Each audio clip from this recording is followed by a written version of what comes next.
Welcome to Faith in Practice, presented by Higher Powered Sports, PT, the podcast where faith meets everyday life and vocational calling. Each episode, your host, Kurt Kessler, and his guest will explore how to live out your faith in your work, relationships, and daily challenges. Let's grow together and discover how to live out your faith with passion and purpose. Let's get started.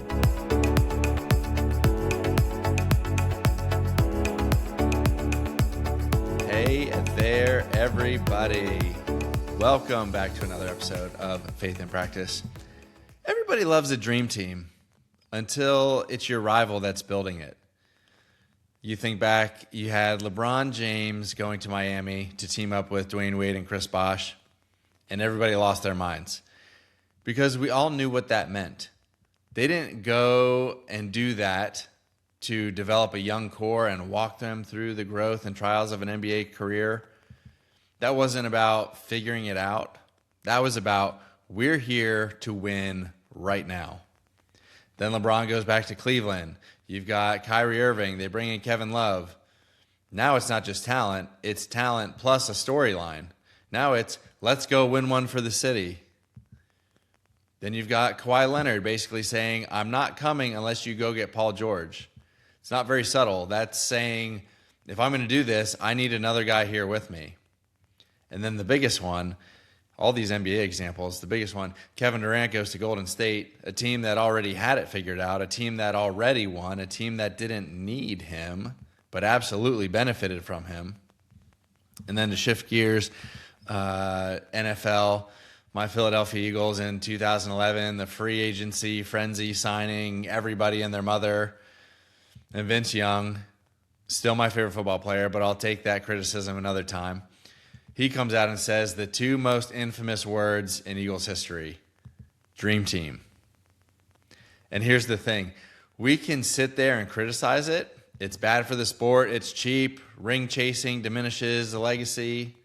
But we all understand it because when the mission is big, when there's a lot at stake, you don't go out and find average. You go find proven. You go find guys who have done it, guys who can carry the weight, guys who make your life easier. So honestly, if you're trying to win a championship, you're not thinking, let me go find some guys who have potential. You're thinking, who is already that guy? And that's what made those teams so attractive. LeBron in Miami, proven star in Wade and another all-star in Bosh. System built to win. That's a lot of security. LeBron going back to Cleveland, younger star in Kyrie, assets to go get Kevin Love, a chance to build a legacy in his hometown after they neglected to support him with talent the first time around. Then with Kawhi, he was an elite two-way player. Didn't want to carry the team alone, wanted someone at his level that shared the burden. And Kevin Durant looked at Golden State and said, why am I trying to beat this when I can just join it? It takes the guesswork out of the decision. So if we summarize it, why do stars chase stars? Because it raises the floor, it raises the ceiling, and it lowers the risk. And that's the key. It lowers the risk. Just a quick personal story. I say quick, but it's actually kind of long. Just to go with this, pretty much the same thing as the NBA stuff, but on the most micro level. From like 2008 to 2012-ish, there was a charity basketball tournament in my hometown. The first year was my sophomore year of high school. It was a double elimination tournament. So in that 2008 year, we won our first game. We lost our second. We won a game in the loser's bracket and then got bounced the next game. We went 2-2. We had an overtime thriller. We had fun, but we wanted to win. And that year we finished 9th out of 14 teams. So the next year we're juniors. We wanted to take the next step forward, expected to take a step forward from the previous year, and we went 0-2 and we were done. It was myself and my best friend that kind of put the team together initially with some of our close friends, and after that we were embarrassed. We wanted to win. That's the whole reason why we're playing. I mean, charity too, but we wanted to win it. So my best friend and I said, we got to shake things up here if we want to be serious. Senior year, we disassembled the team, and him and I decided who we wanted to target to invite to our team. We wanted a mix of skill, athleticism, offense, defense. We wanted a little bit of youth for some energy. We wanted some toughness. We wanted the pieces to fit together. But ultimately, we wanted better basketball players. So our plan was twofold. Weeks ahead of the tournament, I created an offer letter to each player we were going to offer. I explained what we were looking for, what we wanted, and their commitment. Like a little contract, because I like to make dumb things feel really official. So I handed these out to our targets. Each of them accepted. I'm very sure that it was not received well by a lot of people or a lot of our friends. And I get it. Like, LeBron may regret the way he went about the decision. I probably could have done things differently. But anyways, the other thing we did was we went outside of our school. We invited 2 league all-stars from another school. We had a really nice team of high school kids. And that year, we won our first 2 games. Then we lost our 3rd game. We won again in the losers bracket and then lost the 5th game. We finished 4th place in the tournament. We made the jump. We were legit contenders now. From then, it was kind of just like refining the roster. In 2011, we had one guy out with an ACL, so we replaced him with a 2,000-point scorer from another school. Same exact result. We went 3-2. We finished 4th place. But that year, we kind of lost our team identity as we conformed and deferred a lot to the new player. It was a lot of hero ball, and the next year, we kind of refined it again. So that player no longer played with us the following year.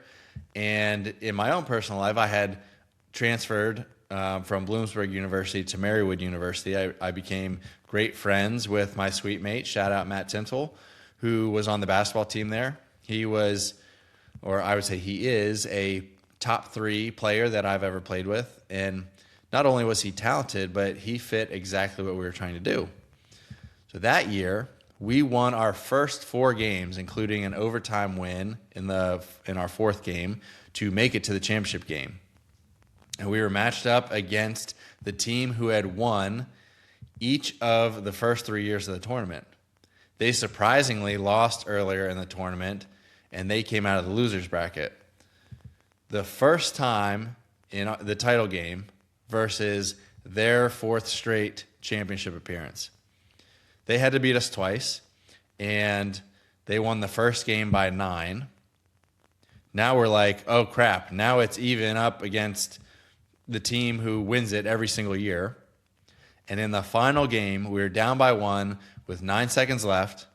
We got a steal and went down and scored a layup. They came back up the court and shot a runner from the elbow at the buzzer, and it hit off the back of the rim and out. We did it. We finally won. At this point, I'll just tell you how it all ends. The next year, we kept the team intact, just added one more guy. We drew a tough first-round matchup and lost by 4. Never thought we could do it, but came back all the way back through the losers bracket, won 4 in a row, only to lose to that same team again, and we finished in 3rd place that year. And then the final year of the tournament, we lose the first game again, come through the losers bracket, win 6 games in a row, including revenge on the team who beat us the year before, and we made it back to the championship game, and we lost by 5. Now, why did I tell that story? Because I'm pretty sure nobody cares except for myself and probably Logan, who's listening. But I told that story because even on that micro level of charity basketball tournaments, our goal was to win. So what did we do? We went out, we sought the perfect team, the best players, all-star players, college players. We sought the best so that we could win. It's time for Word Up. Now, transitioning to the Bible, when you open up the Gospels, we read about Jesus building his team. Remember earlier when I said the star-chasing strategy decreases risk? Jesus went and he built his team in a way that actually increased the risk. Luke tells us that before Jesus chooses his 12 disciples, he spends the night in prayer, right off the bat, bringing us back to center where all action should start. So from there, we learn that this was intentional. It wasn't, hey, I like these guys, or even in Jesus' own will, I just want to bring my best friends along. This was very intentional. His decision-making for who he was going to choose was very intentional. It was very spiritual. It was purposeful. And then he chooses 12. And that number matters a little bit. Sources like Bible Project point out that it was symbolic of the 12 tribes of Israel. Jesus is doing something bigger than building a group. He's forming a new people around himself. Now, here's where it gets interesting, because if you were building this thing, you're going, all right, give me the top religious minds. Give me the guys with influence. Give me the guys people already respect so that I can build this thing and make it far-reaching and powerful and take the whole world by storm. But Jesus doesn't do that. He goes with a fisherman, a tax collector, a zealot. And I don't want to just gloss over that, because that's not just like different careers. That's like completely different worlds that he's bringing together. A tax collector, socially viewed as a traitor. Now, here's where this gets even more interesting, because the Jewish people at this time are living under Roman rule.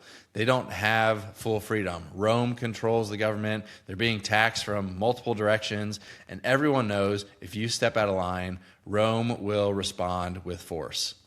And then on top of that, you've got tax collectors, people working for Rome, often taking advantage of their own people, which is why they were seen as traitors.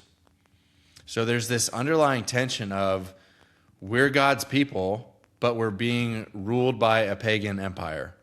And in that environment, people are expecting a Messiah who's going to come in, take power, and flip the whole system. Then he goes and chooses Simon the Zealot. Now think about this for a second, because we can read right past it. You've got Matthew, a tax collector, working for Rome, taking money from his own people. Then you've got Simon the Zealot, someone who likely despises Roman rule and is deeply passionate about his people's freedom. Those guys don't just see the world differently. They're on opposite sides of it, and Jesus brings them onto the same team. That would be like putting two athletes in the same locker room today who have completely different backgrounds, different perspectives, maybe even underlying tension or disagreement, and saying, you're not here because you agree, you're here because you're part of something bigger. And that's exactly what Jesus was doing. And then on top of that, these people that he's assembling, they're not polished, they're not educated in the elite sense, they're not proven leaders. In those times, disciples were often young men being mentored by a rabbi. Of the 12, most of them were probably like late teens or early 20s. There is nothing about this roster that screams, this is about to change the world. So why them? And this is where we have to be a little bit careful. We don't want to make stuff up, but we can observe some patterns here. Jesus doesn't seem to be selecting based on their resume or their status or their influence. Instead, what do we see? We see guys who are willing to leave. The fishermen, they drop their nets, they leave their jobs, and they follow Jesus. Guys who are teachable and not just they need a little coaching. They're like completely raw. They misunderstand things. They argue. They get it wrong just like the rest of us. And Jesus still chooses them. He chooses hearts that want to be formed, not just used. Jesus isn't assembling talent. He is building people. And I think this is where we miss it sometimes, because we read it and go, yeah, they became great, but at the moment he chose them, they really weren't. And here's the biggest one. They're going to have to depend on him, because the mission they're stepping into, there is no version of that where human talent is enough. So then we shift focus to the mission. You have to understand what Jesus came to do. Otherwise, none of this makes sense. First, he's proclaiming the kingdom of God. He's teaching. He's healing. He's restoring. He's showing the people this is what life under God's rule looks like. And organizations like the Gospel Coalition emphasize this point. You cannot separate Jesus' teaching from what he ultimately came to do. Because that second point, he came to go on the cross, not as an accident or a backup plan, but that was the mission. to deal with sin once and for all, to restore people to God, to accomplish something that no human ever could ever accomplish. One thing I find fascinating about Jesus' actions that I learned through the Bible recap, kind of a side note, I always wondered why he would sometimes heal someone and then tell them not to tell anyone. And it was because he knew the more miracles he did, the more people that knew, the closer he was to being revealed. And he had to keep the timeline that was determined for him. And he knew every miracle he performed took him one step closer, which is why we then see Jesus become much more bold and unveiled closer to the appointed time for his crucifixion. So think about this. Jesus is building a team, not to avoid suffering, but to walk through it and then carry the message afterwards. That's completely different than anything we see in sports. In sports, you build a team to win and avoid failure. Jesus builds a team knowing full well they're going to struggle, they're going to fail, and they're going to scatter, and then be restored, and then be sent. So, looking at this in a different way, or pushing this further, the world builds teams around talent, but Jesus builds teams around transformation. The world looks for the most ready, and Jesus looks for the most willing. LeBron needed stars to win championships. Jesus chose ordinary men so that nobody could confuse where the power came from. What this means for us, to bring this back, because this isn't just like, a cool concept. I love relating it to sports. I love, tying in my own personal stuff to it. But it's not just a concept. This affects how we see people. And here are my 4 takeaways. Number 1, stop thinking like a GM. We naturally evaluate talent like this. Who's impressive? Who's useful to me? Who helps my image?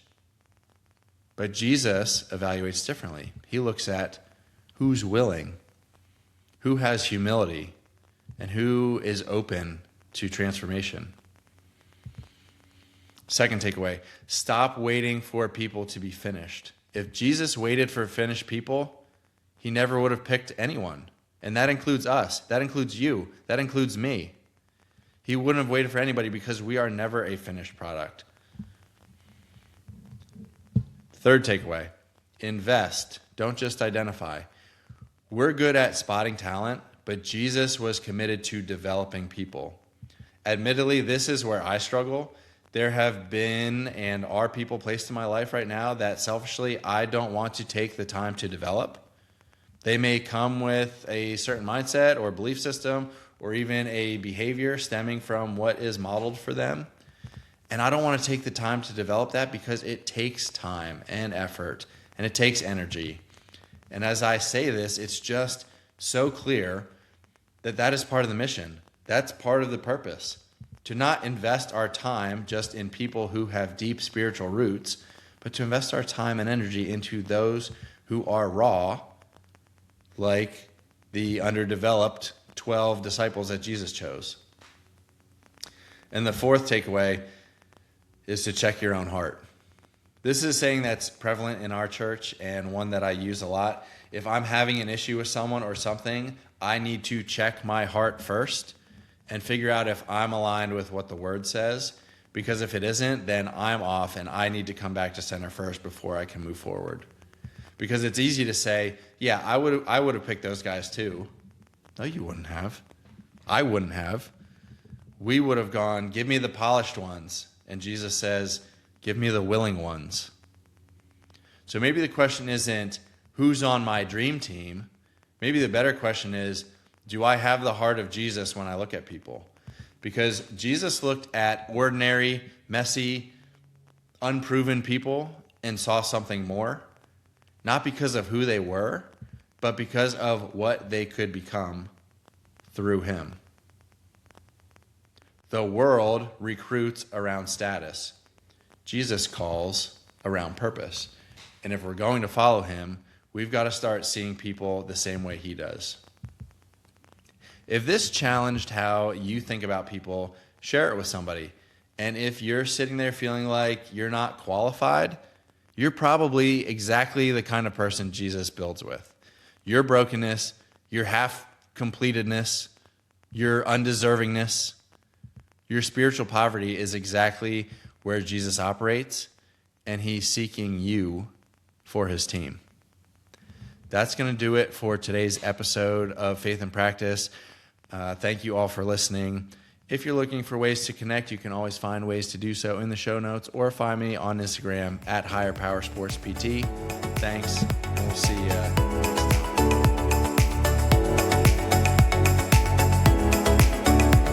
Thanks for joining us for today's episode of Faith in Practice. We hope you found inspiration and practical wisdom to help you live out your faith on and off of life's playing fields. If today's conversation resonated with you, be sure to subscribe, rate, and review.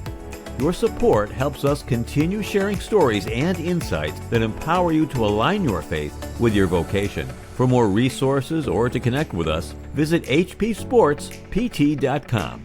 That's hpsportspt.com. Remember, your faith isn't just a part of your week, it's a part of your life. Let your light shine.